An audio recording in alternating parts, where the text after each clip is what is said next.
ahead and get right into this. We'll kind of explain it a little bit as we go. So Kuro, or Anamel, is playing Ursa, he's playing Yamoy, he's playing Skywrath Mage, and he's also playing some green heroes. Both players have a tricolor deck. Ooh, I'm seeing some power cards in Kuro's hand. I like it. I like what I'm seeing here. Thunderhide Alpha, 9 mana for a 25/25. Not bad. Yeah, it's a pretty good card. It's a big boy. Yeah, this if this punches you in the tower, you are basically done. But of course, very expensive. Hard to get to that turn. And likewise, Bolt of Damocles. Oh man, the most expensive card in the game. Immediately deal 20 damage to the enemy tower. So if Kuro makes it to the 9 and 10 mana turns, it's gonna be very good for him. Ooh, turn 1 Relentless Pursuit. Now that card lets you randomly jump one of your black heroes. I wish I would have had one of these myself. Into a different lane. Yo Larson joining us on the couch, and now we see Necrofalls in that second lane. So I love this start that happened here. Basically, Gameking spawned his Necrophos, a weak hero, into Kuro's Ursa, and just dips out, uses Relentless Pursuit, dealing a bit of damage and bailing Necrophos out of that lane. So we have Gameking. He has the ability to play Spot Weakness here. This doesn't really do anything right now, but if he wants to, he can just cycle this and try to get a different card because it does draw a card. He's going to save it for later, though. I think I would just cycle it. Earlier the better, because if you look at the heroes that Kuro has, he doesn't exactly have, for example, an axe or a bristleback that will be getting a lot of armor throughout the game. So it does have Ursa though. So what Gameking is thinking by saving it, Gameking is thinking by saving it here is he's looking at Kuro's deck and specifically seeing a Bronze Legionnaire. Sure. Yeah. So if Kuro had played the Bronze Legionnaire here and then Gameking retaliated with Spot Weakness, which of course gives piercing, he would be able to kill it through its armor. For sure. Yeah. There's also the enrage from Ursa. Yep. +4 armor, +4 attack. Yeah. Just a very minor optimization. So we're going to see the deployments here. Gameking's got the Skywrath Mage, a very powerful signature card on the 6 mana Mystic Flare. And Kuro's got Yamoy with a very less powerful signature card, Battlefield Control, which basically just allows you to change the combat arrow of any unit of your choice. Now again, both players, when they're making these deployments, they're doing it blindly, so they don't know where the opponent's deploying until they have made their decision. But you could kind of guess that Gameking can't really put his blue hero in front of that Ursa. It just automatically dies. And you generally don't want to put Skywrath Mage in the middle when you have 2 other heroes already. So you could kind of logically deduce that Skywrath Mage will most likely always go to the final lane. Yeah, and not in front of Ursa either in the first lane, right? Yep. So when in doubt, like in the early game especially, if you want to tell like which players are pushing for each lanes, just look at the amount of heroes you have. Kuro is basically kind of winning left. We've got the Ursa here. Of course, Gameking's winning mid with 2 heroes against 1, and both players are competing evenly for the right lane in the kind of 2-on-2. Kuro's deck seems to be quite a brew, to say the least. There's a lot of cards going in different directions, a lot of colors. Yep. Tricolor in both directions. Got some very powerful late game drops on the side of Gameking as well. He's got Lich with Chain Frost, one of the strongest signature cards in the entire game. This is going to be a massive threat on turn 7 when this comes out. Love Lich. I said both days, like, I hope I open Lich. It's not necessarily the best hero, but God, he's good. Oh, Lord. Kuro going to go for a hero kill here using Battlefield Control, changing the target of that melee creep Makes into sense. the Sven. Yep. Yep. Makes Tower sense Barrage, because though, next turn Beastmaster is dying from Sven, right? So yeah, kind of want to get it off there before that happens. Yep. I'd love to see this Tower Barrage come down, basically threaten the Beastmaster to dying to the Sven, as well as this creep to the Skywrath, because this deals 2 damage to just everything on Kuro's side. Yeah. Yeah, it seems like it's not... It's very unlikely that it's going to get better than this ever. Yeah. Yep. Can't really see any... there's no like Kana with Prey of the Week or whatever in Kuro's deck, so that can go real wide. Kuroky is actually deciding to save the Relentless Zombie. This is a bit of an interesting unit. If you're him, you could have played this just proactively on the right lane. A Death Shield means when it would die, otherwise it survives at 1 health. So it's basically kind of 2 bodies for the price of 1. Presumably, he actually wants to use this as a defender, maybe putting Skywrath mid and just putting this in front of something like Bristleback, chumping 16 damage worth of attacks. Yeah, notably, you can also see in Kuro's deck, it's very much built for the late game, having Beastmaster with Primal Roar, but already in his hand he has Bolt of Damocles and Thunderhide Alpha. Both 9 and 10 mana, and I think Kuro just wants to go for survive until that point. So then 2 damage to the face is not that important, but way more important to save it for a defensive situation. That's exactly right. If you're Kuroky, all you want to do is stall. Stay alive. It's just force the opponent's game plan to go slower, use your stuff like safer, and just extend the game length. Yeah, somebody's gonna be real strong real soon. Yep. There's a lot of strength there in Gameking's hand. At the same time, Gameking has a very powerful late game as well. Chain Frost has the 3 of Mystic Flare, Steam Cannon, as well as even Incarnation of Salamene. Yeah, a card you're a fan of, Yoel. Yeah, I'm a fan. Yeah, I like casting all my cards in my hand, and even more so. Well, I think you're a fan as well, seeing that these are the decks that you're going to go up against, because you're going to play against one of these 2 decks. And honestly, both these decks are very strong late game, but can they make it there is generally the question. I think I'm way more scared about Gameking's deck, though, because Chain Frost is really scary, double pickoff is really scary. Sure. So I gotta say, Sven is like annoying because it cleaves your creeps, but Gold Strength is really bad against my deck, so it's a bit of both there. Speaking of pickoff, we got a really, really good pickoff play from Gameking there. A little subtle, but basically taking this 4/6 Farvran down to 4/2, and the Heartstopper aura he put on Necrophos the turn before is going to trigger. This is Necrophos' signature card, and it's a permanent modify. We'll see how it works exactly here, but this will kill Farvran before it has the opportunity to play anything. Also makes it so that Necrophos survives without any other plays. Yep. And also gets another health from its other passive ability. So a really nice 1-2 setup combo by Gameking. Yeah.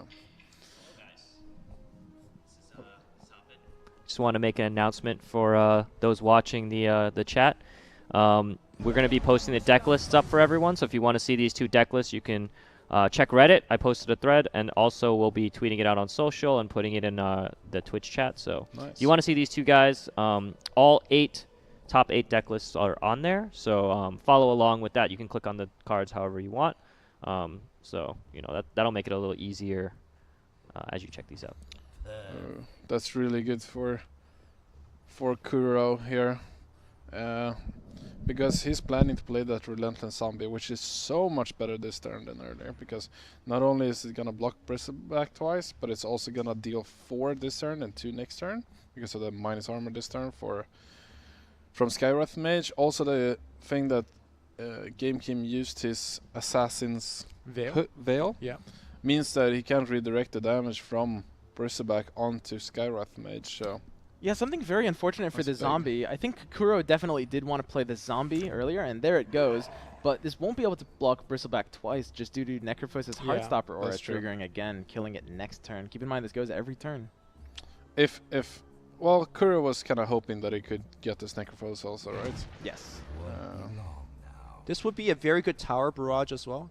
Keep in mind that the Skywrath Mage just used his concussive shot earlier, so everyone has a -2 armor. So now tower barrage deals 4 to everything.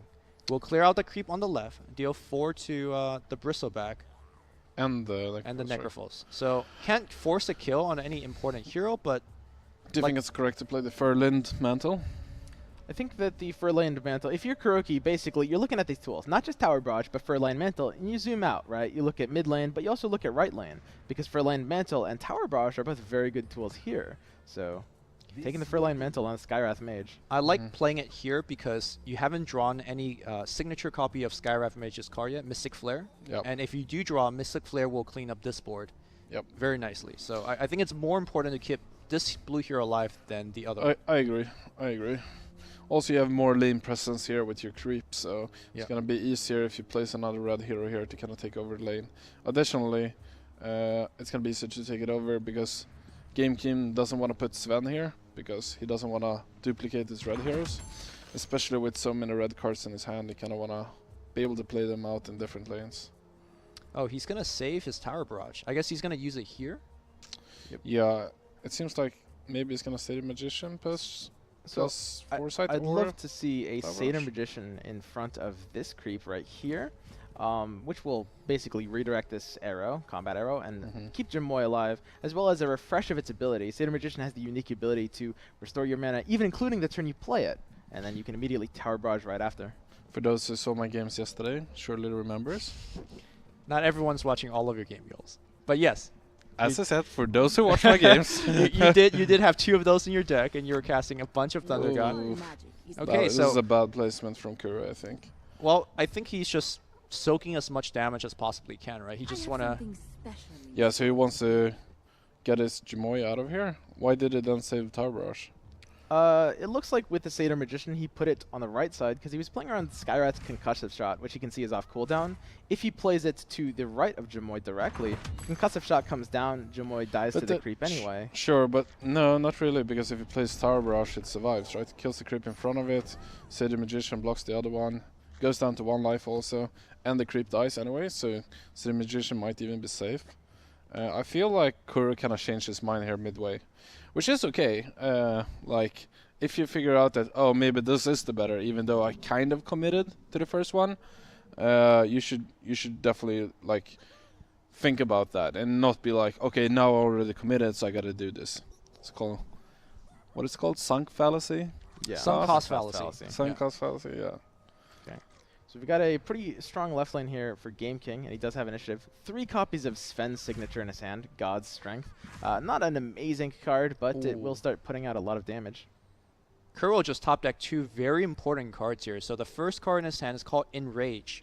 It gives a red hero +4 attack and +4 armor this round, which allows the Ursa here to survive and of course still force the kill on Lich. Yep. That looks pretty good. And then the second card that he just drew is Mystic Flare, which is the card I mentioned last turn, where now you're spreading a huge amount of AoE damage. And is it going to be enough to actually kill the middle lane? I guess we'll see once we get there. So Gameking just played Clear the Deck. This temporarily gives your heroes +4 cleave, which will basically just allow him to clean up both this Bronze Legionnaire as well as this melee creep over here. We see the Enrage play Lumi mentioned, and this will keep the Ursa alive. What can Gameking do to threaten this? Not very much here. He can keep priority, and he can also... No, that was a short sword, okay. Ooh, Kuro is super happy about getting priority back here for this Mystic Flare. Yep, this is Pretty going to be a pretty huge Mystic Yeah, Flare I don't like that. I guess Gameking is playing for if there's a creep, he can cleave the Ursa to death. So keep in mind, Mystic Flare deals 12 evenly among its allied neighbors. So if you cast it on Bristle, these all take 4. But if you cast it on Necrophos, since there's only 1 allied neighbor, it deals 6 to Necrophos and then 6 to Bristleback, killing them both perfectly. Yeah.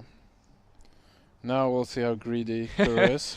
So the greedy play here is you could start the turn off by playing Aghanim Sanctum, which is an improvement that allows you to refresh your mana and then play Mystic Flare. But of course, if you play Aghanim Sanctum, then it allows Gameking. Ooh, he's not even thinking about that. He's just going full on aggressive. Yeah, I would have loved the Mystic Flare. Maybe didn't. It's very possible that Kuro didn't think of the idea of playing it on Necrophos and thought, oh, I can only deal 4 to each traitor. Right. It wouldn't make the most sense.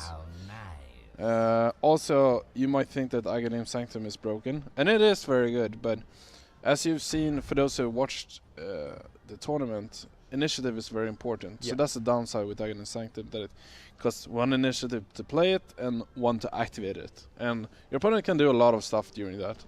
But once you get it engaged in a lane that you're winning, then it can be very powerful. Ooh, pretty cute play here by Kuro. He Assassin's Veil and targets a Beastmaster, fully knowing that his Heartstopper aura will do what we call an upkeep kill on the next turn.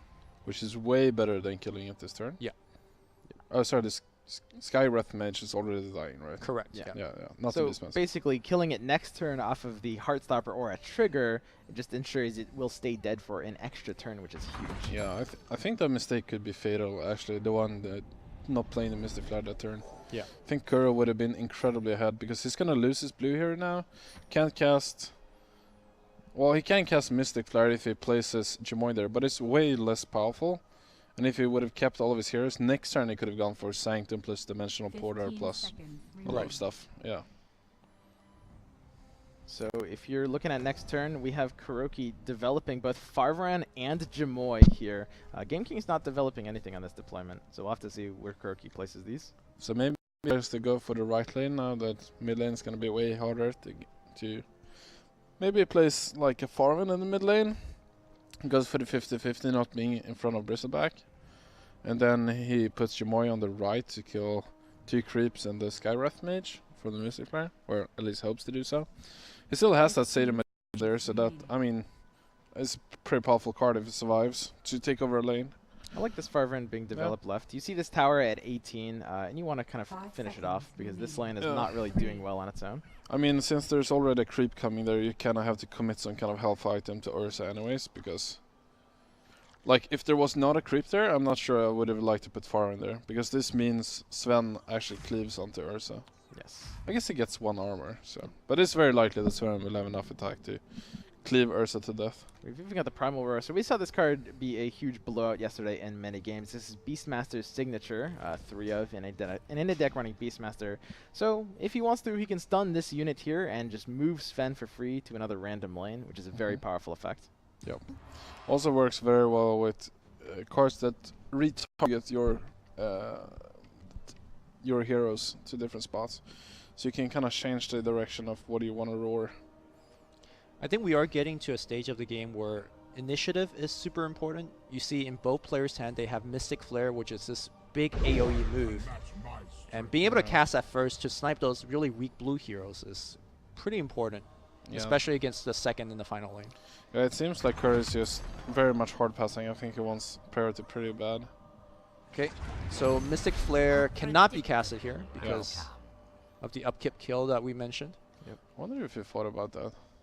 And Primal Roar is not really doing anything here either, since this Beastmaster's arrow is going into this creep and will just be stunning a random melee creep. This game's not going too well for Kuroky. This mid lane is getting out of control. It's kind of close though. So, you gotta remember that Kuro has these pretty big cards in his hand. That's true.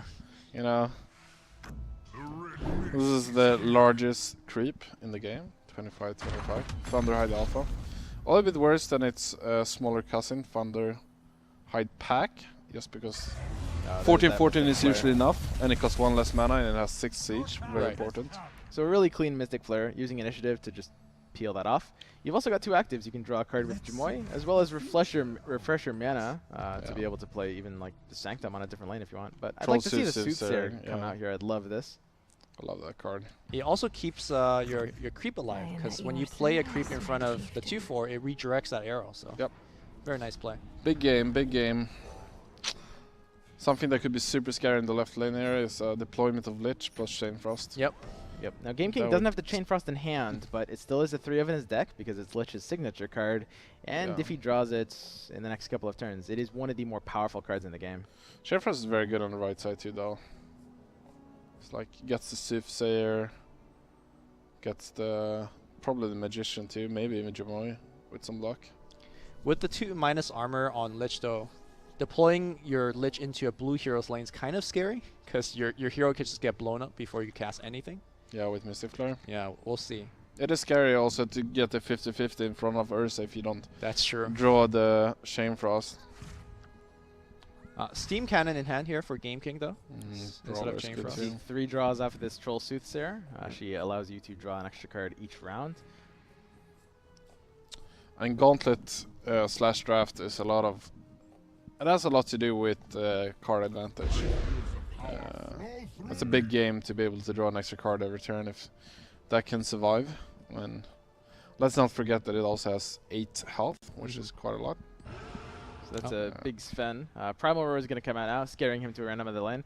This could be pretty good for Kuroky. Basically, at this point, you've got 3 enemy heroes stranded in a lane, which is a prime target for just kind of abandoning that. But we do see the Town Portal Scroll in Gameking's hands. All the red heroes too, right? So Yes. Especially against a 3-color deck like this, anytime you force 2 red hero or 2 blue hero in a lane, then they're kind of just stuck for a long time.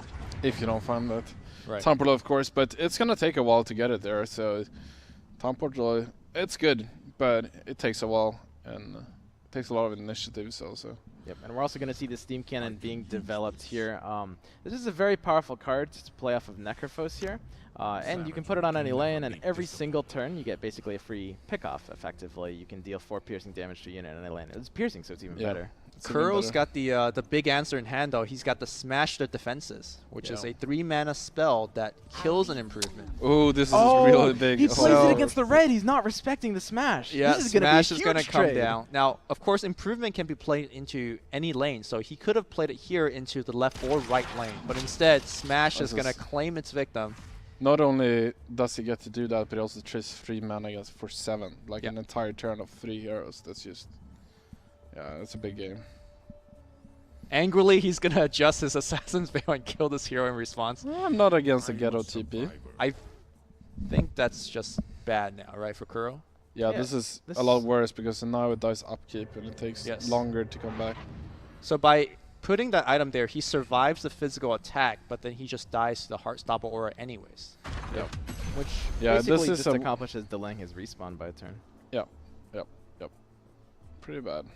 So if you're Kuroky right now, you got to be pretty scared of Chain Frost. We know it's not in Gameking's hand. Not yet, at least. Lich has the active ability where you could sacrifice one of your creeps to draw a card. So... Do you like tower barraging here? I kind of like it. It's not you bad. get the creep with 2 health, and that way Kuroky can't sacrifice that, and he has to sacrifice one that there's 3 arrows pointing towards. I would say I like Tower Barrage. There's probably not too much to do with this. And you're drawing 3 cards with Troll Soothsayer anyway. Yeah. Unless you're playing for initiative. As you mentioned before, these are the turns of the game where initiative is going to potentially dictate who wins each lane. Draws a card. There's the Chain Frost. Oh, He the can top play deck it. Chain Frost! This deals 24 total damage. 8 by 3. There it is. And it will steal back initiative. Troll Soothsayer is going down. Jamoy could even die to this. One more bounce. Jamoy's down. That was absolutely the optimal bounces. Yes. And that is it could not get better. Literally could not get better. the power of Lich's card. Also On get top initiative. of all of that, he also gains initiative for left lane in the next round. Which Kuro kind of fought hard for, too. He started passing once he saw that Gameking didn't play Shade Frost. So I think he was really hoping that, oh, he doesn't have it, I'll play for initiative. I'd love to see the Skywrath deploy mid. If you're Kuro right now, you're thinking, Thunderhide Alpha left, Farvan kills it. Skywrath survives 1 turn with the Furlan Mantle, 14 health, Bolt of Damocles, 20 damage, will instantly deal with the mid tower. Ooh, that arrow though. I guess he has battlefield control, so... Yeah, Gameking is not really close of finishing the game either. Like, he's starting to get ahead, but he's not actually winning just yet. Gameking just drew one of his best card in his deck, Incarnation of There it is. Salamene. Yeah, Basically what that card says is you have infinite mana, and every turn you play a card, it refreshes your mana, incredibly including powerful. itself. yeah. Gameking can play anything in his He hand can play right now. everything in his Mystic hand, Flares yeah. can come down. In this lane. in this lane. In this lane. So A double Mystic It is Flare on sweet with Farvan. Darkseer. You can put it, like, flip it in, search it into other lanes also. with double Mystic Flare, you just wipe this whole board, right? Yep. Primal Roar is an option. I mean, I'm in. Primal Roar is going to come down Yeah, here. It's he going to needs to completely roar. disrupt this. Man, Roar is so good here. It stuns the Skywrath Mage, so you can't cast any... Oh! I don't like that at all. If he roars, he also survives the... Yeah. Saves the farm too. Instead of roaring, he gave his hero some armor, but Mystic Flare doesn't care as it overwhelms it. Yeah, that was a pretty major mistake, I would say. Can't really deny it. Yeah, there's not really a better roar you're getting here, and your Beastmaster is dying to the Necrophos's Heartstopper on the upkeep. Because you gotta make sure that these heroes are gone, because otherwise it's gonna be way too easy to shump, block that Thunderhide Alpha. And what I mean by shumping is that you play something very minor or small in front of it to block it for 1 turn, even though it's dying. Yeah. This is kind of scary though. At least the Thunderhide kills the Salamene, so infinite mana is now off the table. That's okay. Already casted everything. He already casted about 20 mana in that 1 turn. So. I'm not sure about playing that Dimension Porter though, because now he doesn't actually have a shump blocker for the Thunderhide. Like, there's a good chance he just kills it in the next turn. Yeah, the thing about this 25-25 is that because of how combat works in Artifact, in Hearthstone terms, it's sort of like everything has taunts. If you just play a unit across from it, it will just absorb the attack. You can't attack around it. Yeah. Yep. Thank you. So this is a problem for Kuroky. He needed the Skywrath to survive for 1 more turn to get to the Bolt of Damocles mana, and it looks like the Skywrath is going down here. No, I assume he's gonna battle. Oh, this sensor is so big. It's gonna take 2 turns before he has mana for Bolt of Damocles. And I like him not. He could have. Kuro could have played battlefield control here just to make Skywrath Mage survive for a turn, like targeting the damage from Sven onto the tower. But now with that sensor in play, reducing Kuro's mana to 8 from 9, meaning he won't get 10 next turn, You might as well just let Skywrath Mage die, and then when it comes back, not this turn, but the next turn, then it can cast the Bolt for lethal. Yep. And of course, Kuro is in a lot of trouble now. He's losing the first lane. He's losing the middle lane. Yeah, there's a creep there too, Yeah. blocking the alpha. so Kuroky can kill this left tower immediately with Bolt of Damocles. He does have initiative, but this is not the tower he needs. Yeah, he needs to find a way to kill the creep and survive, basically. Like a thunderstorm would be optimal here. Mystic Mystic Flare, Flare. Awesome. but that will not allow him to survive this lane. And when this tower goes, he is out. Bolt of Damocles takes this. Look at that animation. Boom. 20. This tower's down. Yeah. Bzz, bzz, bzz. So But I do believe he will. Well, he could refresh and Mystic Flare and Battlefield Control. got Sanctum. Actually, he could survive here. If he Mystic Flare the 3 creeps that are unblocked, Yeah. And, that's and gonna then be he it. Battlefield controls the 14 onto Jamoy, he survives. Game now King that he will has be taking game no one here. more- The second tower is going down. Yeah, I don't know about this play. There was some mistakes going on there, but I'm glad that it made Gameking win, because, you know, like, mistakes should punish you, you know? I mean, sometimes they don't, right? Right. It's the harsh school of Joe Larson. Yeah. Harsh school. Tough love. Tough love. Yeah. Okay. We're going to be getting into the second game of this set here. Game King up 1-0 in this best of 3. Let's jump right in. All Oh, right, we're let's in, go. man. They queuing right back up. Yeah. So 2 Chain No Frost time already to in Game waste King's for hand. We saw the Tia power of this winning card last Kuro. one. Yeah. No time to waste for Tia winning Kuro. He got places to be, I'm sure. Okay, so now Kuro is on the top half of your screen instead of the bottom. Mm-hmm. And he does have one of the best cards that you can start with, which is Mist of Avernus. This is a 3 mana improvement that you could place into any lane. And what that does is it just constantly gives your entire board +1 attack permanently to all creeps, all heroes. Can we even go as far as saying it's the best card to start with in your opening hand? It might be, yes. I think so. This, I actually think it's the don't best think card. there's one better than this. Yeah, I don't think so either. This card puts out just immediate ridiculous threat. He's going to slap it down on left lane, a very safe lane to choose for this effect. And this left lane, Game King is going to be extremely aware how dangerous this left lane is. Yeah, and Gameking should know for sure that there's going to be a Jamoy planted in this lane.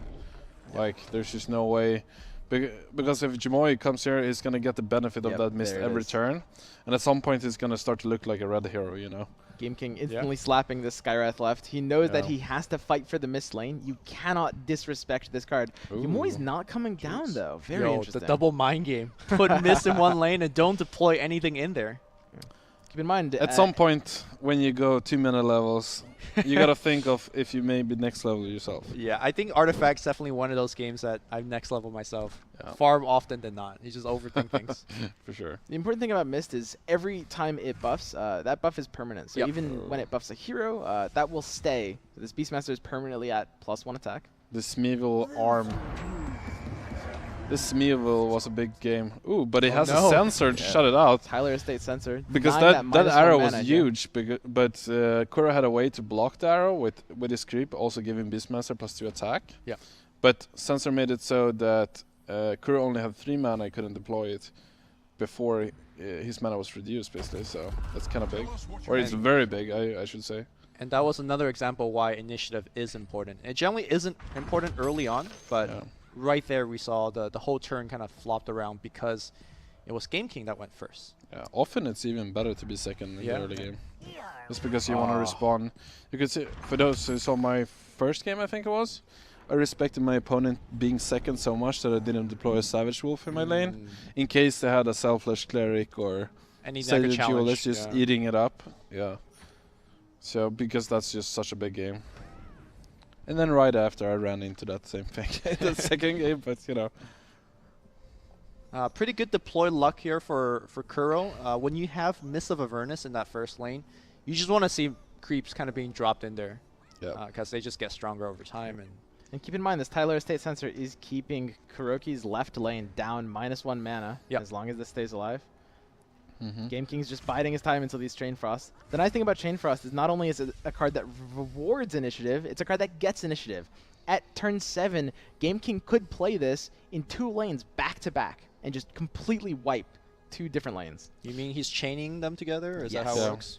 Okay. Wow. See what you did there. Just wanna All right. Galaxy Brain plays, Lumi. Galaxy. Okay. How many times have you shamefrosted your own units? My own units. Yes. About 3 or 4 times. Yeah, I'd say. same here. Yeah. Yeah, sometimes it's so important to get initiative that you just shamefrost your own units to have initiative in the next turn. Especially if you have sweeper effects like Annihilation, where it's game winning if you actually resolve it before your opponent can remove your hero. So Swim is hovering over a card called Blink Dagger, and it's one of the best items in the whole game. I thought it was just admiring the nice art. It's good art too. And no, yeah, this is super big in this in Galtas in particular. Yeah, because you know, deploying is such an important part of the game, and sometimes you make a mistake, and Blink Dagger allows you to get your heroes at the right place at the right time. It's huge. For sure. It's a very flexible version of Darkseer Surge. Well, we saw that in your game. Darkseer Surge almost was able to win Nyman both of those games. It really helped him out. Yeah. Yeah, it was big for sure. Another way to also think about Blink Dagger is you could kind of double your mana. You could cast a blue spell in the first lane, and then blink your blue hero onto the third lane and cast another blue spell there. So, as our production gave us a Blink Dagger prop, thank you. So Gameking's just trying to bide his time. I mean, these Chain Frosts are a major threat. Kuroky does not have the top-end threats in his hand yet. No Primal Roars, no Emissary, no Thunderhide, no Bolt of Damocles. And Kuroky is actually sitting on a pretty bad hand. You've got to make some good usage out of these Mystic Flares, but it's not mana turn 6 yet. Looks like we're going to do the rescue Blink Dagger. Get him out of that lane. Yep. The nice thing about this play is Sven's Cleave requires him to hit a unit for it to trigger. It's sort of like Siege in that way. Yeah. So by blinking Farven out, not only are you saving him, you're actually reducing the damage that Yamoy and this Prowler Vanguard are taking as well. Yep. Reducing it by 1 damage. Cleave does not work on towers. Dota mechanics coming in handy. For sure. But where are you blinking to? There's not a safe spot that you can blink left. to. Yeah. Right? You blink in front of the Ursa, or sorry, the Bristleback, you still die. Yes, this is the nightmare blink lane. 100% chance it spawns immediately across from this Bristleback. Whereas if you take it into the Skyreth lane, you've also got the Mist of Avernus there. Oh, Bristleback is a scary boy. That's for whoa. sure. Very interesting. He's actually maybe committing to try to kill this Sven here instead. I kind of like that. Using Blink Dagger as a +2 damage item. Like otherwise you... okay. No, he in had this, enough. In this case, he did not need the Yeah, +2. that's true. This is at 7 and -9. Yeah, Gameking can actually save Sven with Fight Through Pain. Also get an initiative. Because it gets 2 more armor and then you reduce the damage from 2 different sources. Meaning it takes 4 less damage. Yep. But I think it can also be fine with this trade versus Farven. I wouldn't mind it. Oh, I love that draw. So Gameking electing to use the Lich Sacrifice first before the unsupervised artillery, and now he's got the choice. Nope. Taking the initiative with Fight Through the Pain off of that, this gives Sven 2 armor this round, protecting it, and it means he gets to go first if he wants to. Although he might choose to just give it up with an Ogre Corpse Tosser, right? Yeah, and now that Sven survives, there's a good chance that we'll see Kuro. Blink Farven left. Yeah. I would love to see that play here. I don't know about blink. There's no safe place to blink for that 1 HP Farven. Maybe it's okay to just deal the 4 damage here, because then at least Farven comes back later with full health. But yeah, I like to do so. Makes Mystic Flare way better also in this lane. So Gameking's kinda going to go close. ahead and pass. He wants that initiative. He sees the Mystic Flare on the left lane. Keep in mind the initiative carries over between rounds. If you're Gameking, you're seeing your opponent's Skywrath here with 4 health. You know something is going to go there, maybe a creep, maybe a Beastmaster, and you're afraid of the mist lane. So you decline the opportunity to play cards right so that you have initiative on the lane where it counts. He's even putting Necro there as well. So this Mystic Flare is going to target the Beastmaster, and it's going to wipe Kuroky's board except for Beastmaster. I love putting Necro here. There's multiple reasons to put it here. First, it will always be in front of the Skywrath Mage, which is already gonna die, which means there's gonna be an empty spot in front of Necrophos, which is kind of what is sorry? Squishy? Squishy, thank you. Which is kind of squishy, and then you can kind of start buffing up its HP. The second reason is that it's really good to have the ability to Chain Frost in earlier lanes, so that you can carry over initiative early. So you definitely want a black hero here as well. So I mean, look how important initiative is on this lane. If Kuroky had the first play here, he could use his own Mystic Flare, targeting this Necrophos, Gameking's Necrophos, dealing 6 to it, and 6 to yes, Game King Skywrath. He has one less mana though. Yeah, because he of actually the can't sensor. cast Off of the it. Tyler Estate Yeah. sensor. Yeah. Sensor What is- is important though, he could Stonehold Cloak his own Skywrath mage to make it survive. Wow, Game King's taking the greedy play, using Concussive Shot here instead of blocking Kuroky out of blue, mostly because he realizes that with the 5 mana, there's few things you can cast. He still does have the Dimensional Portal here, though, as well as the Smash their defenses, which will kill the Aghanim Sanctum. The cloak will put him at 8 HP, but I think a Mystic Flare is still able to actually kill the Skywrath Mage. Well, not if you target the middle. Yeah. Skywrath I is think still you up. wanna We could see the kill the smash. creep though. Yeah, to the ki- Smash now will cancel the ability to now refresh the mana, so Yeah, that was nice. Denying Game King out of another play. You can also play the Enrage, I guess, to get the opposing Skywrath mage here. Yep, you've got both pick a fight as well as battlefield control if you're Kuroky. We've seen control. You can just change one of the combat arrows at will, and pick a fight allows you to taunt, which does a very similar Do you thing. think you should pick a fight here to get your opponent's Necrophos? You could. Pick a fight will allow you to basically taunt with your Beastmaster, target the Necrophos off of its second ability, and even save the Skywrath. Instead, going aggressive, he's going to battlefield control to just kill the Skywrath. You could have actually killed the Necrophos too. I like killing the Necro more because, as you're mentioning, we're approaching that 7 mana turn. Yeah. And Chain Frost is such a dangerous card. 3 Chain Frost in hand. Yeah, it's so absurd when you can cast Chain Frost in the first lane, you have initiative in the second lane, so you cast another Chain Frost here because there's a black arrow. You know, then you just... It kind of becomes like a big Zeus turn where you cast 2 Thunder God's Wrath. And then you get that huge advantage that you can often deal enough damage to just get ahead in the game.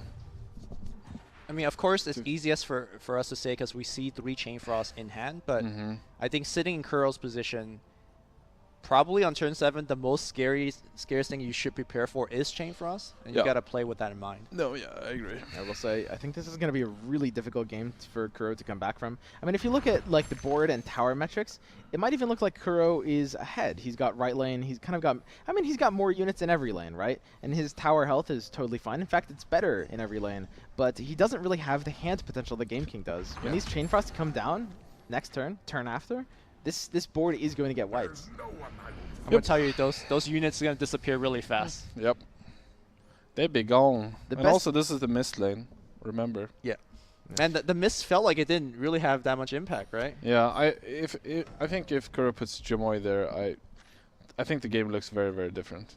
Yeah. I think Game King played against Mist exactly how you need to. It's such a major threat that you basically are forced to fight for the lane and win it. This is going to be a ridiculous Chain Frost coming in. This will bounce 8 times for 24 damage. Should be enough to kill everything, I say, if you have lucky enough bounces. Yes, this will kill everything unless it bounces very unlucky. Yeah, So you start the Chain Frost on the far round. Is it even possible for it to fail? So if it doesn't bounce back to Farven, it just Yeah. keep bouncing left and just kills all the units. I'm not afraid. Yeah, is- I guess if it hits the melee creep twice, Farman doesn't die. Correct. Yes. So it But for it's very Kuro's unlikely. sake, yeah, it shouldn't bounce back. I would cast it though. This wipes it. This will wipe the entire board. Oh, it's bouncing back, so that should be enough. Maybe. Oh, No, it's it not survives. enough. Yeah. Okay, A so little bit of bad luck on Game King's end. all I'm gonna say is Kuro played a lot of Lich when they won TI, so he's like, please get me.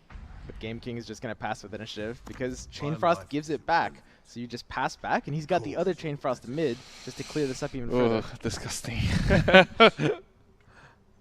So Kuro can keep his heroes alive by healing it and or blinking it away. I think you have the broadsword here. The Stonehall plate on Necrophos, putting it to work. Every turn Necrophos survives, it just gains armor.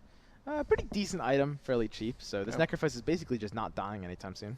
He's Interesting. passing to not get the kill. Can you look at the middle lane board state real fast? Yeah, he's just want to make sure that he gets initiative to kill that Skywrath mage as Yeah. well.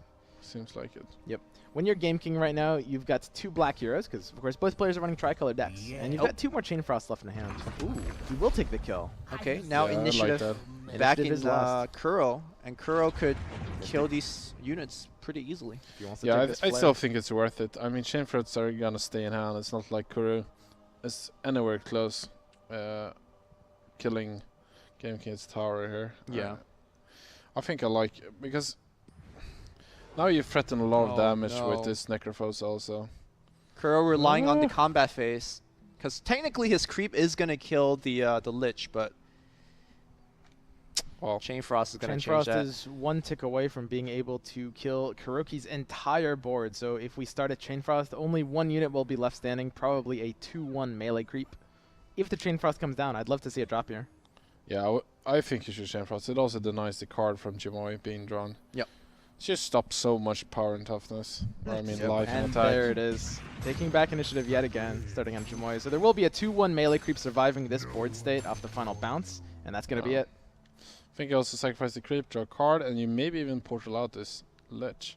I don't know if Heartstopper is powerful in the lane. I haven't really looked at the options here. Gameking is just going to keep initiative again. I mean, you've got one more Chain Frost. Like, if Skywrath comes down and maybe like a melee creep spawns here, there's nothing wrong with just using it a third time in a row off of that chain. Yeah, I don't know.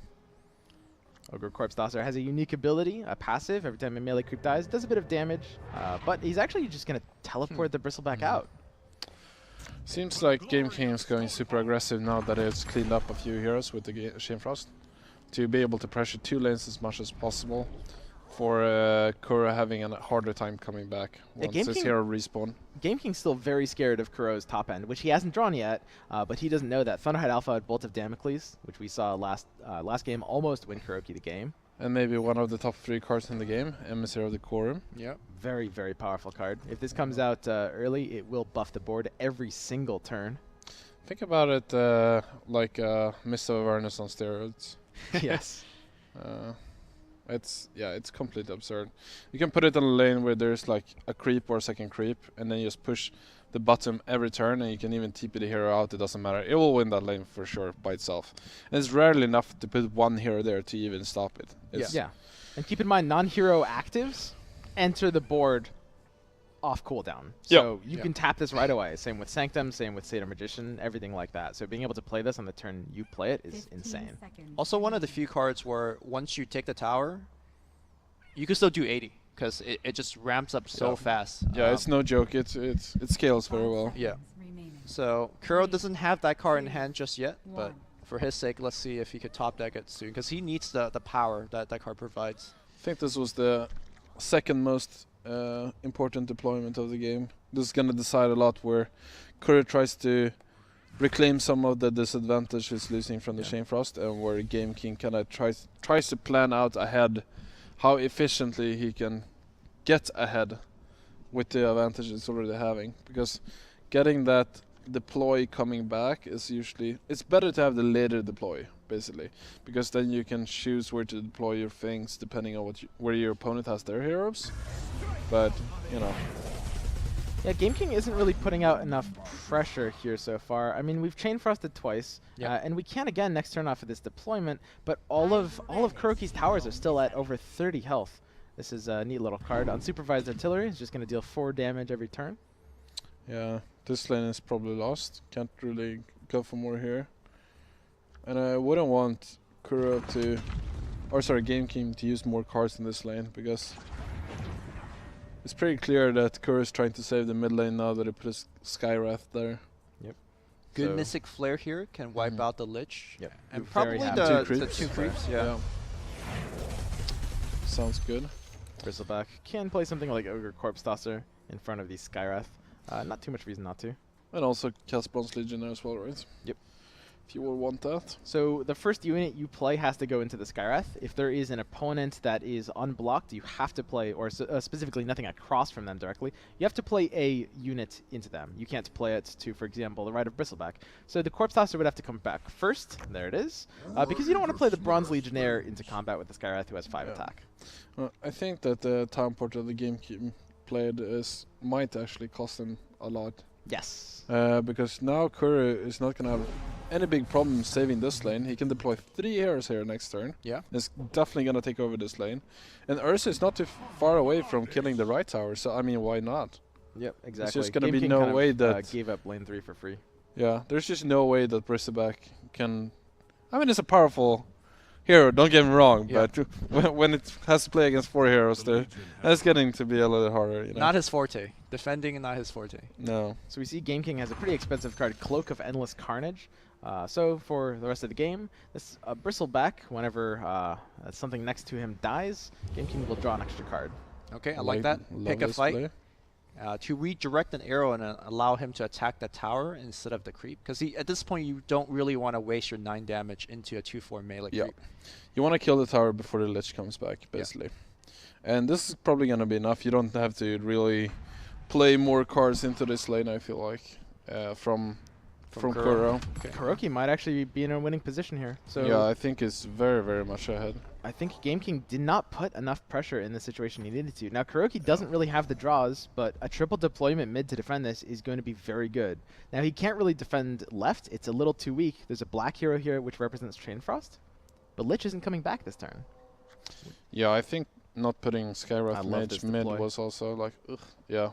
That's what we talked about. There's a lot of powerful activated abilities coming in on both Beastmaster and Jamoy also, like drawing an extra card, making another unit. Yeah. And now the game is all about this mid lane. But take a look at the difference between right and left. In Artifact, both players typically end up, at some point, maybe earlier, maybe later, giving up a lane. But Kuroky has taken right lane for next to nothing, because this Ursa is just here taking it by itself. Whereas Gameking, to take a lane, has committed 3 heroes, which is a huge difference. So this mid lane is just looking so much better for Kuroky. Mhm. And this is the only lane that matters right now. Yeah, that's why some heroes that are very good at winning on their own against other heroes, like Enchanters, etc., that makes your creep survive a lot better. Because then you can win with only one hero in one lane. If you manage to do that and kind of survive in the other lanes, having 2 heroes in each, then you can Kinda all of a comes sudden, out. if you lose one lane, you can move to the other. And if you do that, you win the game because you got one of the lanes with only one hero. So Steam Cannon's very So- powerful. This is going to affect every single turn, dealing free 4 piercing damage. Mhm. It's a little slow though, and Kuroky will start mid with a Primal Roar, very powerful, I locking don't Gameking out know. of options. I kind of want to have this. If Brisbane goes right, that's like a disaster, I think. Yeah, that might be true. That Yeah. might be true as well. You could try to Maybe. take a bit of a safer play there if you're Kuroky. Yeah, I think. I don't know. Prove myself. You have battlefield control. I mean, usually Razorback can't really do it much without something like a Legion Commander or Axe to kind of... I mean, Razorback can attack in front of itself, but it can't really interact with much more of the board if it doesn't have supporting cards like from Legion Commander or Axe, is what I'm trying to say. So I don't think you really need to stun it. You can just change the target or Sure. whatever. Or you just let it be there. You could change the target and then stun it, and then push the other creeps away. That's And that's then true. Push You can for do more that. damage as well. Yeah, I like that. But he's gonna just stun it and push. Ursa for goes left. That is the perfect spot. That is to- amazing. Oh. Not only are 3 heroes stranded here, but it represents both of Gameking's red heroes. So he's effectively locked out of red from the relevant lane for the rest of the game. Yep. Yeah, this was like a 50-50 of getting a huge advantage versus it being a disaster. But I don't think you had to go for this. Like, I think you're sufficiently ahead to not having to take a chance. I love putting as many items here as Yes. possible. There's gonna be a Lich and a Especially blue these hero leather coming down. armors. Yeah. The biggest counter to Chain Frost is stacking armor, because this is not piercing damage. So Lich is going to come down next turn. He's got the 3rd Chain Frost, but look, everything on this lane except for the Yamoy on the side has at least 1 armor. So Chain Frost is going to be severely mitigated. Yeah, I think Kuro is almost for sure gonna win. He also has enough magic.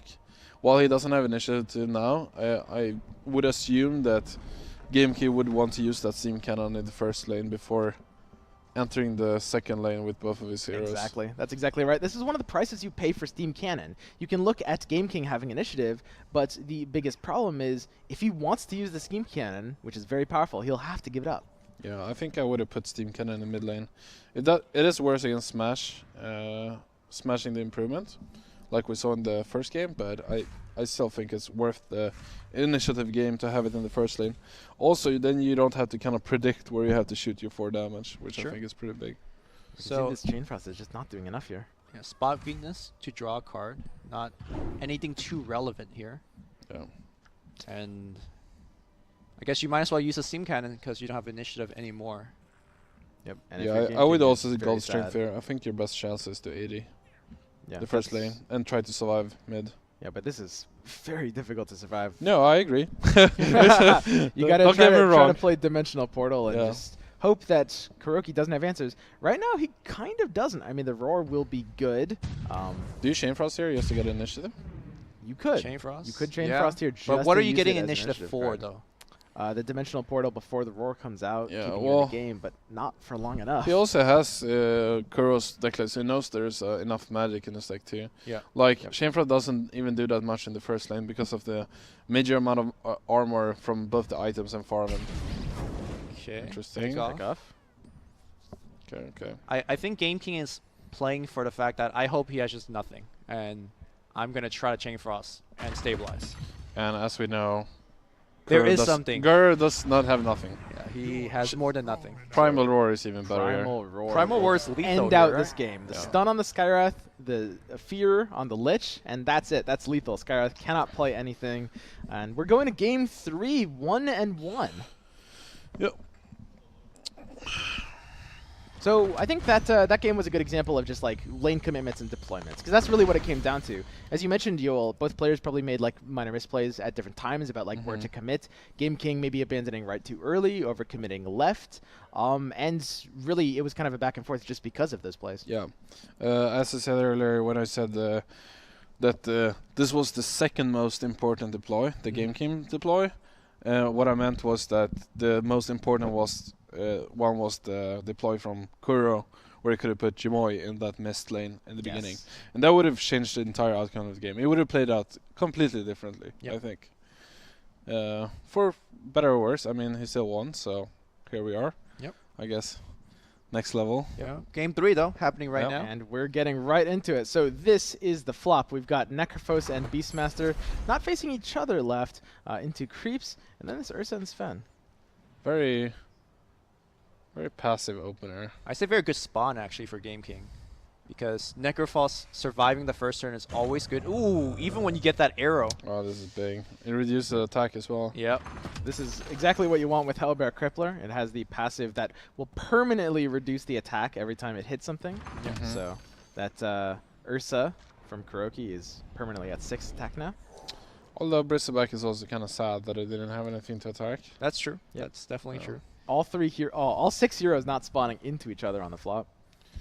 Yeah, Heartstopper Aura in hand here for Gameking is pretty sweet, especially Necrophos not dying round 1. That's actually a pretty rare. Necrophos, when you put him round 1, he generally just dies. It's also pretty big that Kur doesn't have a strong hero to put in on turn 2. To challenge the Necrophos, yeah. Exactly, yeah. I personally like putting Jamoy left because it opens up the possibility to draw battlefield control and force the kill. It is very scary though, I guess. I mean, I guess he doesn't know that, but I don't know, how many short swords does GameCube have? GameKing's deck right now has 3 short swords. Okay, so that's really scary versus Heartstopper Aura plus short sword, right? Yep. Because then it deals 7, and then in upkeep Jamoy dies, and then it's gone for 3 turns, and well, not if you kill the Necro, then there's no upkeep. True. That is if they draw the battlefield control, of course. Which Keep in mind these players can play perfectly around what each other has, specifically just by the deck, right? So you can see your gold counts in artifacts, which means that Kuroky has seen Gameking spend 3 gold on 1 item. So Kuroky knows Gameking has either a short sword or a cloak in hand. ooh. Gameking's got the combo. Yeah, there's a lot of synergies in game. Not only, so he has Heartstopper Aura, and Right. it triggers at the beginning of the turn before any actions can be played. That's where we're talking about upkeep, kills, etc. Right. What Relentless Pursuit does, however, is that it changes. It picks a random black hero in the lane, and you deal 2 damage to a unit in another lane, and it also teleports the unit into that lane, kind of like a Blink Dagger. Exactly. That means you can get the value out of Heartstopper Aura twice in a single turn, And your opponent won't see it coming. yeah, it's hard to see it coming. You can deal 4 damage to a hero in the upkeep with plus the 2 damage, plus the 2 piercing damage, and you also have a bunch of Snots, Vicious Goose in hand, which is Bristleback's signature card. This works super well with Heartstopper Aura in particular, and also Relentless Pursuit. Yeah. So you kind of make the damage be even more effective, dealing up to 4 damage in the beginning of the turn, which is a big game. Don't get me wrong. I'd like to see another Nasal Goo come out on this Farfran, just proactively reducing its armor. As you mentioned, the Relentless Pursuit, the Heartstoppers, and the double goos. This is actually a really good start for Gameking. It is awkward though, because like this is next turn can be a really good turn to Relentless Pursuit to Farvin, because it takes, Exactly. as I said, 4 from the Pursuit, 4 and from 4 the from the Pursuit, Heartstopper Aura. 4 from the Heartstopper. However, what is awkward is that means that Gameking cannot put the Lich in the left lane, because then it means that there's a 50% chance that Lich goes on the right Exactly. instead, I see. because it picks a random black hero. Yep. So this is why this is oh, slightly awkward. he's gonna put the Lich there anyways. I mean, maybe Lich is fine on the right side also. I don't know, but I would have maybe liked to put it in mid and then go hard on 2 lanes. Like, kind of give up this lane almost. So both players have kind of slow decks here. Kuroky has the Satyr Pickoff is Magician, nice. which is Pickoff is very nice. happy. Pickoff, gonna be amazing against the Skywrath Mage, who's at 4 health right now. Yeah, it's a big game for sure. Yeah, if it goes down before the Satyr Magician comes out, Kuroky Yeah, no longer always- has good place here. I would just pick off here. That means that Necro gets another health. It survives. It also means that You can still pursue it if you want to. I wouldn't. I don't think I would anymore. Because this way, if Bristleback takes 5, plus I guess 7 with the short sword, there's a chance that it dies from the Necrophos. Yeah, I'd love just short sorting the Lich, Yeah. bumping Lich's attack to 7, putting Beastmaster at 1, and then the Heartstopper Aura just killing it in the upkeep kill next turn. Yeah, I think that's gonna be the plan. But of course, the Salve might get in the way of that. We're going to have to see how that goes. Kuroky does have Pick a Fight, which will allow him to redirect his combat. He can kill Necrophos, but it will force him to taunt as well, which, if he wants to use it, he will lose both of his heroes to the short sword.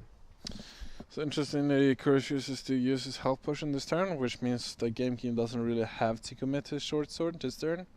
Maybe he can elect to play it in a different lane instead. Yep. Nope, he's gonna short sword anyways. Now that the short sword is committed, the Pick a Fight does represent a trade specifically, so Kuroky does not want to make that 1-for-1 exchange. Alright, does not go for Pursuit, which makes sense. Yep. Clear the deck also gets... No, it's only 6 damage for Foreman, I guess. I'd love to see a Satyr Magician. Oh, he's going to play the zombie in front of the Skywrath Mage. It will kill it in 2 turns if nothing else happens here. There's Zombie's nothing- nice, pressuring blue heroes. You don't want to waste a spell on a zombie, but it's Yeah. kind of also killing your blue heroes, so it's... At first I didn't like this play, but it kind of makes sense, because otherwise you can just concussive shot the City Magician and it dies from the... The cleave. That's Sven, yeah. Well, not the cleave, because you put it in front of Skywrath Mage, but with the concussive shot, it's enough with the Skywrath Mage Oh, I anyways see. to get it. Yeah. Okay, we're gonna see the Prowler Vanguard come down here to block 8 damage. Yep. How do you feel about sacrificing Unfortunately- creeps? Unfortunately for Kuroky, Clear the Deck is enabled by this Prowler Vanguard. Yeah. If That's Game true. King wants. Clear the Deck gives him +4 cleave, but because this Farvan has -1 armor, it will be +5 damage. Yeah, Yeah, I like cleaving here. I mean... What? There's no reason not to cleave, right? It's just free, almost, yeah. Yep, you're just Yeah, I basically mean, getting yeah, a for free sure. kill. Unless Like if you want don't want to save it. use the cleave maybe in mid or whatever, Yeah. but it's just, I don't know. It's not going to get that much better than this. There's not a lot of creeps on Kuro's side anyways that you have to take care of. Like, he isn't really going wide at the moment, so I think the cleave is just fine to use as a hero kill. This game's going very good for Game King so far, but he still Mhm. needs to end this game soon because Kuroky's still going to be ramping into his good options. He doesn't actually have tools to get them out early, but Emissary of the Quorum, Thunderhide, Alpha, and even some of his later drops are going to represent game-winning threats. Yeah, I was gonna say this game is developing in a very similar way compared to the last game, Exactly. right? Where Game King is, killing heroes left and right, but wasn't actually doing that much damage to the tower. And then as the late game came, Kuro just kind of overpowered, even through multiple Chain Frosts. Mhm. But Yeah. I think the one big difference is that he just bought a red Miss Maul, Yeah, exactly. which is gonna give you the ability to push that final points of damage through. So I think that item is gonna be a big difference maker this game. What do you think about casting Relentless Pursuit on the zombie here? So using Relentless Pursuit On the zombie. on the zombie will just kill it for free. Kind of saves your Skywrath, although you might use like Furland Mantle on it. And you go in front of the Yamoi guaranteed. Now, what's not guaranteed is which hero gets pulled. Yeah. But I think that's fine, because yeah, if Lich goes there, it saves the Lich. If Necrophos goes there, you can put Furline Mantle on the Lich, and him by himself can kind of keep this lane. I don't know. Might still not be correct, but it's I do definitely like something this to play. think about. I do definitely like it. Game King's thinking about it now. That's what he's trying to decide if he wants to Okay. do it. Maybe he'll target something other than the zombie, but I think the zombie is the obvious choice here. You could also control the 50-50 by porting out the black hero as well. Mhm. Although I I'm not actually sure like about that. Gameking passing here because, as it stands, this Beastmaster is gonna get to taste the upkick kill from Necrophos Aura, which is of course pretty big. There's still that pick a fight though that we haven't Mhm. forgotten about. I don't think it does that much right here, though, right? Ooh, now it does a Well, lot now more. it does a lot. Yeah. Yeah. So now pick a fight. The Beastmaster could fight the Necrophos, Necrophos. and then the creep still gets the kill on the Lich. Yeah. Yep. Kuroky's got a very good hand here. Stonehall Elite and Bronze Legionnaire. And then I think we're gonna see the third line mantle on the Necrophos, right? Yeah. Or on the Lich, depending on what he values more. Yeah, but you want to get the upkeep kill on the Sure. Beastmaster. I guess Beastmaster is still dying because of the. Maybe even Relentless Pursuit. There's still a lot of options left for both. Yeah, I players. actually like Relentless Pursuing then. If Okay. you get the Lich away, Ooh. you can put Red Mistmaul on the Necrophos, and I think then you have to Beastmaster pursue still now. dies. Sure. Yeah. I mean, because of this curve on the Bronze Legionnaire and this pick a fight, all 3 heroes are dying, which is really favorable for Kuroky because it's only Yeah. one of his and he has 2 creeps left over. I Yep. think you got to take the pursuit. He also has 2 things to. He can also change, or he has 2 heroes to deploy here too. So. Yeah. Yep. And there's gonna be a while before Gameking can redeploy or deploy a new hero. Okay. Looks like the Furline Mantle. Furline Mantle gonna go on.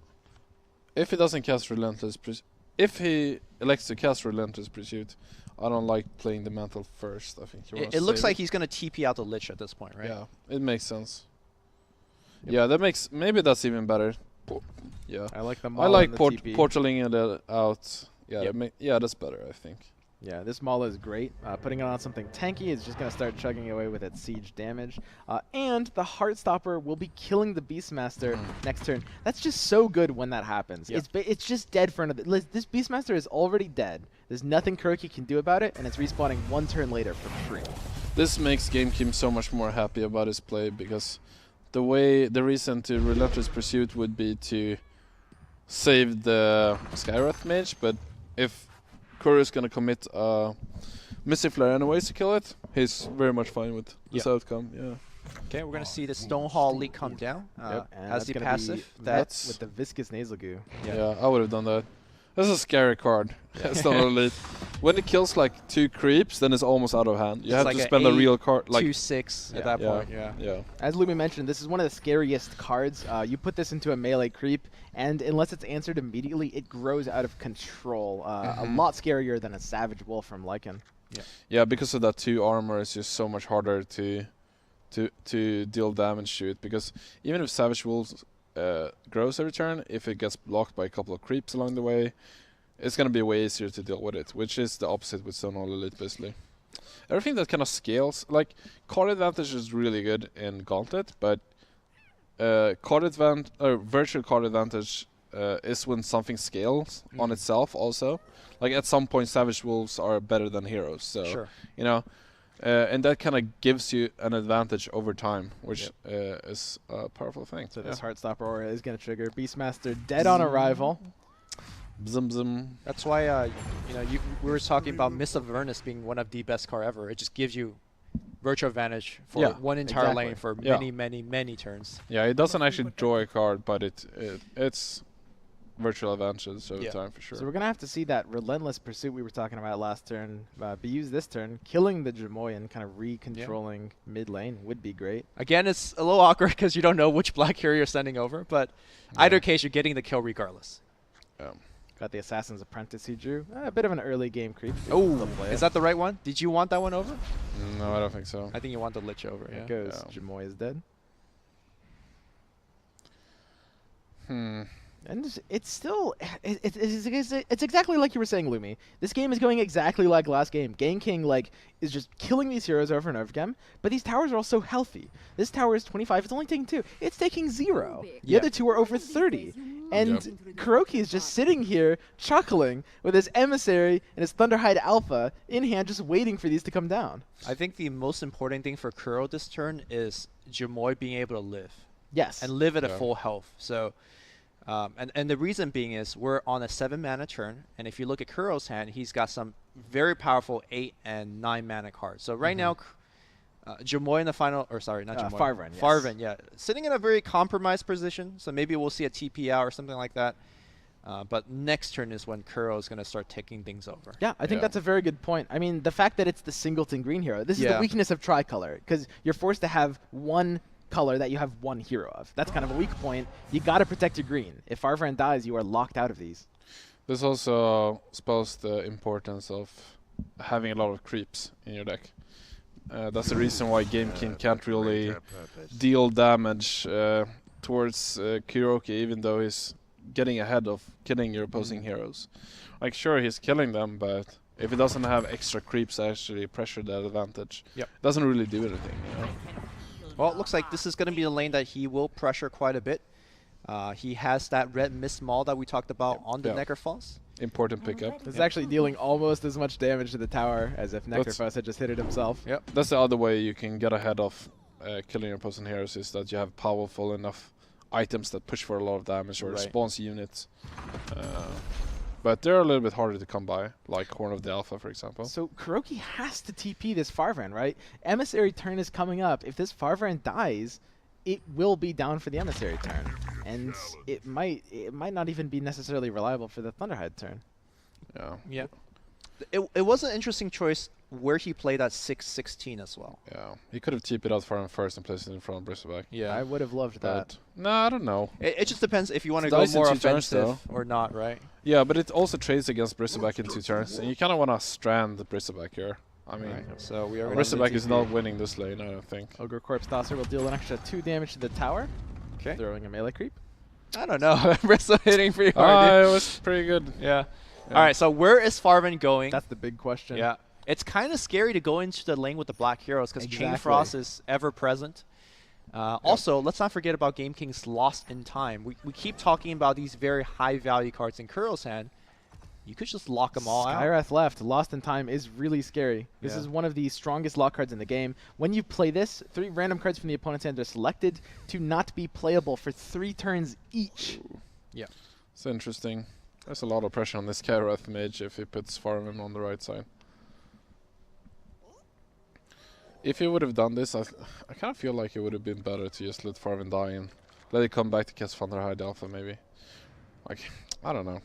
This is scary. Now you're losing 2 lanes almost for sure. Heartstopper, God Strength, none of these cards do anything, at least against the Skywrath. I think he's going to drop Lost in Time. Yeah, I think he has to. He almost has to. He sees it's the big drop turn. He can maybe even put Kuroky on having the Emissary in the hand. The play he did with the Teleporter Scroll really telegraphed that. Okay, he elects to do nothing. I like that, though, because you're not scared about the cards from Skywrath Mage.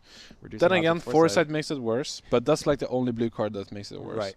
Like, if there's blue cards being played here that doesn't really affect much of the board, there's a higher chance you can hit a higher valuable target with Lost in Time. We also might see a God Strength here. Keep in mind, Sven's Cleave scales with his attack, so even though it's overkilling this creep, it does threaten the Skywrath. That's happening here. Skywrath does have the salve. Look at that Sven carry go.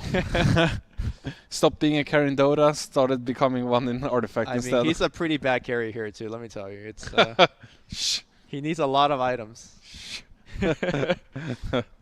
Alright, so is he gonna save Skywrath Mage? He's good at pushbacking lanes though. Okay, alright. Yeah. The fact that Lost in Time didn't come down this turn is really huge. I mean, if that had come down and locked out some of these high value cards, that Foresight makes it so much worse though. Yeah. It's just such a high chance that it hits something irrelevant. Okay, Sanctum's gonna go on the first lane, okay?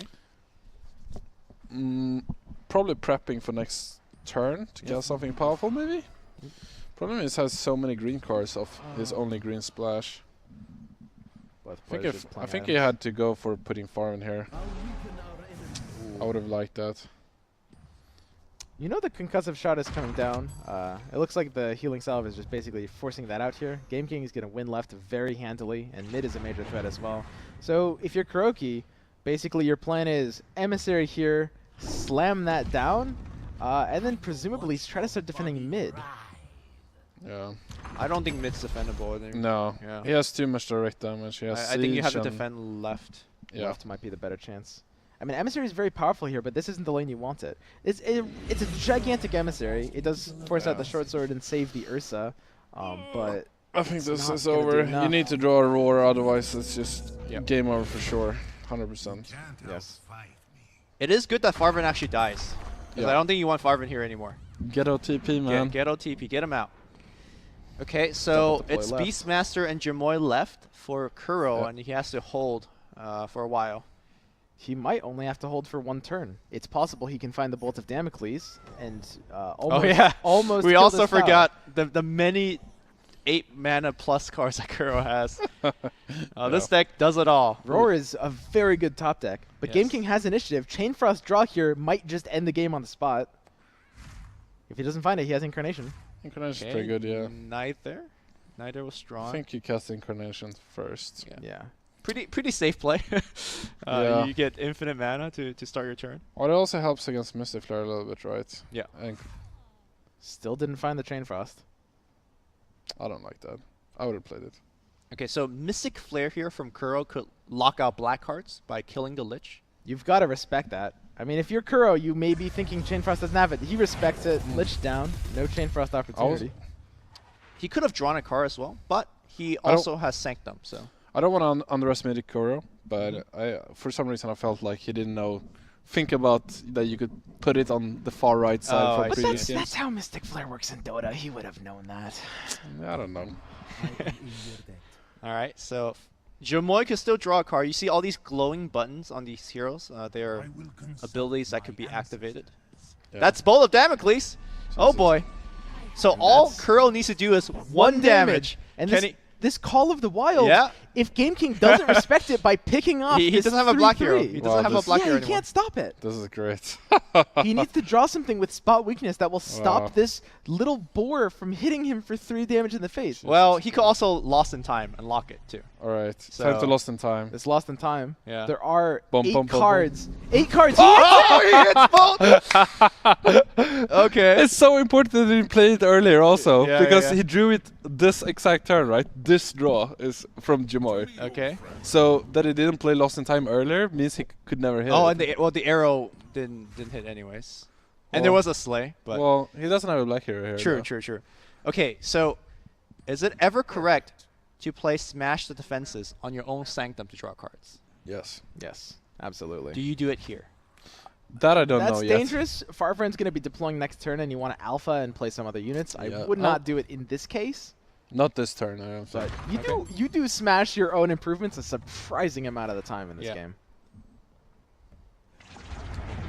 Okay, Necro going off on his own. He can cast Pick Off, and he Yeah. will. Pick off of the Beastmaster does disable Roar as a top deck option for Kuroky. He does have the Farfriend coming down. He needs to rely on this Thunderhide and his green units saving him. Oh, what a game. This is a big boy spell being played here. This Bolt of Damocles is never going to be played. I mean, the game will have ended by the time this is unlocked. I There's think no you should way. click the quorum here, by the way. I don't. Yeah. I think, like, there's a. There's a chance you could do 80 here. Yeah, exactly. You could go for initiative, but this way you're gonna deal 80 in 2 turns. So Yeah. I think It you is a wanna. really major threat. Gameking is sitting on nothing with his hands. Even if he top decks Chainfrost, he can't play it. His black is disabled for 1 turn. This game is not ending this next turn. This is a crazy game. my Kuroky friends. Kuroky might actually be 80ing. Yeah. right lane. Oh, Yeah. now we can Thunderhide Alpha. He has so many creeps. Yeah, Goes yeah, yeah. wide. Oh, these are amazing creep spawns for him. Yeah. Slay is locked down for this 1 turn, so. Double deploy left. The fact that the Slate can't be played is game winning for Kuroky. Is this it? Yeah. Gameking needs to draw an answer to this Thunderhide Alpha. He needs Well, to Game draw King could creep. draw creeps, Yeah, right? he can draw creep. Dimensional portals or just actual, Oh. Dimensional Porter would be these. yeah, Bronze Legionnaire. That things like that. Foresight also pretty big draw when you have infinite mana. Okay. Who would have known that infinite mana and drawing cards is a good combination? Ooh, Battlefield Control is amazing because if your Thunderhide Alpha gets like a bad error or something, you could correct that. Yeah. So do you start off with okay, Going off. spot weakness, Going drawing off. more spot weakness? Going off with spot weakness. Not Okay. bad. It's just multicast? No, yeah. Sorry, I didn't get that joke. By the way, the reason that Game King is able to play all these cards is because of Incarnation of Ooh, Salamene, big which game. refreshes all the mana. This creep gives him basically infinite mana. Yeah. I would want Kuro to hold on to his Alpha as long as possible here. Yes. And likewise, I kind of want Gameking to hold onto his D portal as long as possible. Yeah. Okay, smart. Start off with the Yeah, I the like Bull this. Martyr. This kind of forces Gameking. Gameking's hand, I think. Yeah, maybe a little bit, but at the same time, you still have to hold on to I this. mean, You can Gameking's still play taking passive. 10 though. You're Okay, taking yeah, 10. exactly. You Yeah, can't you have take to 10. portal. So now you refresh and you give him the big daddy. That's right. Maybe you can play a Probably Vanguard first even. for sure. Yeah. This disrupts the potential for a curve, even without using battlefield control. I think Kuro's done it. Yeah. There is nothing left in Gameking's Yeah, he's hand. winning this. Yep. There's no way for this to go through. The Red Mist Maul will deal 5 damage, but it will never be enough. Right tower's already taken. This is- Thunderhide Alpha.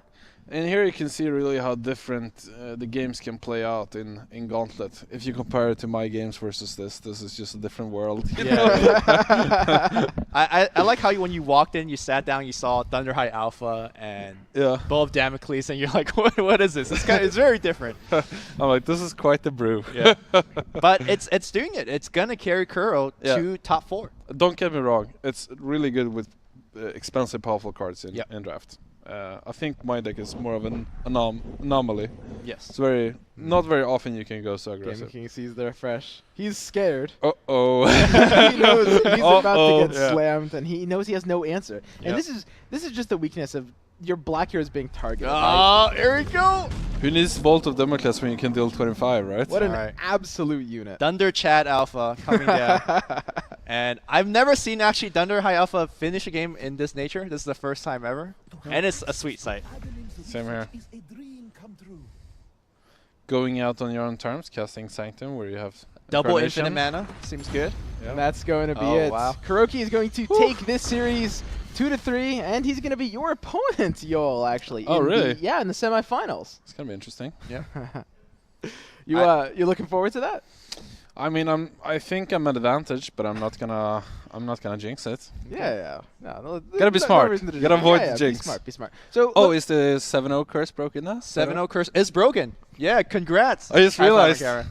The 7-0 curse is if you go 7-0 on Swiss, you just always lose first round.